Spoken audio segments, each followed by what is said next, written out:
गंगा सागर की महिमा।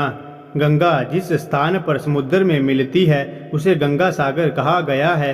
गंगा सागर एक बहुत सुंदर वनद्वीप समूह है जो बंगाल की दक्षिण सीमा में बंगाल की खाड़ी पर स्थित है। प्राचीन समय में इसे पाताल लोक के नाम से भी जाना जाता है। कलकत्ते से तीर्थयात्री जहाज में गंगा सागर जाते हैं। यहाँ मेले के दिनों में काफी भीड़ भाड़ व रौनक रहती है, लेकिन बाकी दिनों में शांति एवं एकाकीपन छाया रहता है। तीर्थ स्थान सागर द्वीप में केवल थोड़े से साधु ही रहते हैं। अब वह वन से ढका और प्राय जनहीन है। इस सागर द्वीप में जहाँ गंगा सागर मेला होता है वहाँ से 1 मील उत्तर में बामनखल स्थान पर एक प्राचीन मंदिर है। इस समय जहाँ गंगा सागर पर मेला लगता है पहले यहीं गंगा जी समुद्र में मिलती थी, किंतु अब गंगा का मुहाना पीछे हट गया है। अब गंगा सागर के पास गंगा जी की एक छोटी सी धारा समुद्र से मिलती है। आज यहाँ सपाट मैदान है और जहाँ तक नजर जाती है वहाँ केवल घना जंगल। मेले के दिनों में गंगा के किनारे पर मेले के लिए स्थान बनाने के लिए इन जंगलों को कई मीलों तक काट दिया जाता है। गंगा सागर का मेला मकर संक्रांति को लगता है। खाने पीने के लिए होटल, पूजा पाठ की सामग्री व अन्य सामानों की भी बहुत सी दुकानें खुल जाती है। सारे तीर्थों का फल अकेले गंगा सागर में मिल जाता है।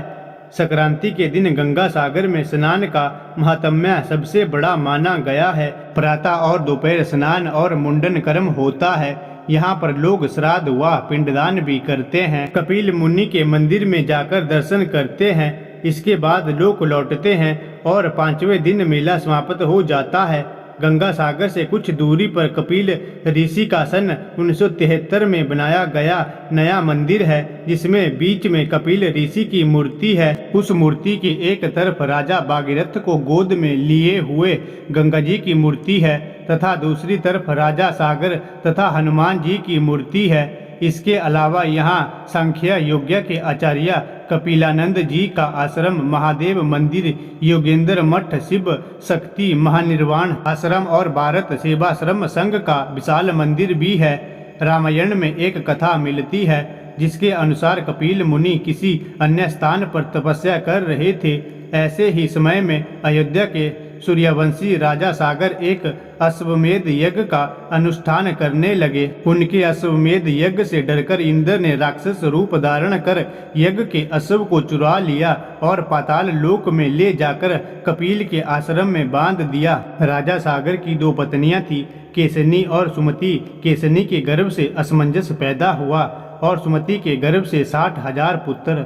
असमंजस बड़ा ही उद्धत प्रकृति का था। वह प्रजा को बहुत पीड़ा देता था, अतः सागर ने उसे अपने राज्य से निकाल दिया था। अश्वमेध का घोड़ा चुरा लिए जाने के कारण सागर बड़ी चिंता में पड़ गए। उन्होंने अपने 60,000 पुत्रों को अश्व ढूंढने के लिए कहा। 60,000 पुत्र अश्व ढूंढते ढूंढते पाताल लोक में पहुंच गए। वहां उन लोगों ने कपिल मुनि के आश्रम में यज्ञीय अश्व को बंधा देखा। उन लोगों ने मुनि कपिल को ही चोर समझकर उनका काफी अपमान कर दिया। अपमानित होकर ऋषि कपिल ने सभी को शाप दिया, तुम लोग भस्म हो जाओ। शाप मिलते ही सभी भस्म हो गए। पुत्रों के आने में विलंब देखकर राजा सागर ने अपने पौत्र अंशुमान, जो असमंजस का पुत्र था, को पता लगाने के लिए भेजा। अंशुमान खोजते खोजते पाताल लोक पहुंचा। वहां अपने सभी चाचाओं को भस्म रूप में परिणित देखा तो सारी स्थिति समझ गया। उन्होंने कपिल मुनि की स्तुति कर प्रसन्न किया। कपिल मुनि ने उसे घोड़ा ले जाने की अनुमति दे दी और यहाँ भी कहा कि यदि राजा सागर का कोई वंशज गंगा को वहाँ तक ले आया तो सभी का उद्धार हो जाएगा। अंशुमान घोड़ा लेकर अयोध्या लौट आया। यज्ञ समाप्त करने के बाद राजा सागर ने 30,000 वर्षों तक राज्य किया और अंत में अंशुमान को राजगद्दी देकर स्वर्ग सिधार गए। अंशुमान ने गंगा को पृथ्वी पर लाने का काफी प्रयत्न किया, लेकिन सफल नहीं हो पाया। अंशुमान के पुत्र दिलीप ने दीर्घकाल तक तपस्या की, लेकिन वह भी सफल नहीं हो पाया। दिलीप के पुत्र भागीरथ ने घोर तपस्या की। गंगा ने आश्वासन दिया कि मैं जरूर पृथ्वी पर जाऊंगी, लेकिन जिस समय मैं स्वर्गलोक से पृथ्वी पर जाऊंगी उस समय मेरे प्रवाह को रोकने के लिए कोई उपस्थित होना चाहिए। भागीरथ ने इसके लिए भगवान शिव को प्रसन्न किया। भगवान शिव ने गंगा को अपनी जटा में धारण कर लिया। भागीरथ ने उन्हें पुत्र प्रसन्न किया तो शिवजी ने गंगा को छोड़ दिया। गंगा जी शिवजी के मस्तक से 7 स्रोतों में भूमि पर उतरती है। हानिंदी, पावनी और नलिनी नामक 3 प्रवाह पूर्व की ओर चले गए। बड़क, सीता तथा सिंधु नामक 3 प्रवाह पश्चिम की ओर चले गए और अंतिम एक प्रवाह भागीरथ के बताए हुए मार्ग से चलने लगा। भागीरथ पैदल गंगा के साथ नहीं चल सकते थे, अतः उन्हें एक रथ दिया गया।